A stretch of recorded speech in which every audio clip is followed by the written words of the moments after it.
তুমি কি কখনো ভেবেছ তুমি যে মানুষটা ছিলে, আত্মবিশ্বাসী, প্রাণবন্ত, হাসি খুশি, সেই মানুষটা কোথায় হারিয়ে গেছে? মনে হচ্ছে সবকিছু ফিকে হয়ে গেছে। কিন্তু ভাই, নিজেকে হারানো মানে শেষ নয়। এটা তো শুরু। এখন তুমি নতুন চোখে নিজেকে খুঁজে পাবে। আমরা প্রায়ই অন্যদের কথা শুনতে শুনতে নিজেদের কণ্ঠস্বর হারিয়ে ফেলি। তারা কি ভাববে, তারা কি বলবে, এসব চিন্তা করতে করতে আমরা আমাদের সত্যিকারের পরিচয় ভুলে যাই। আমাদের শক্তি, ইচ্ছা, আবেগ সব কিছুই সমাজের কোলাহলে হারিয়ে যায়।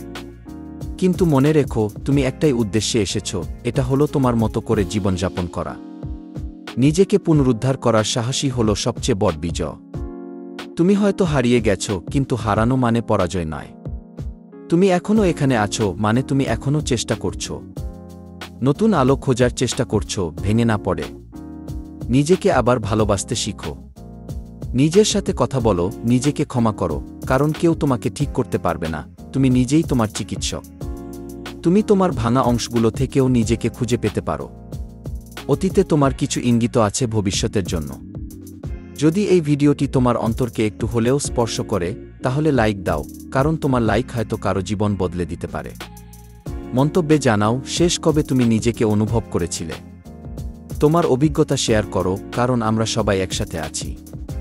নিজেকে হারিয়ে ফেলো না, তুমি শুধু নিজেকে পুনরুদ্ধার করছো।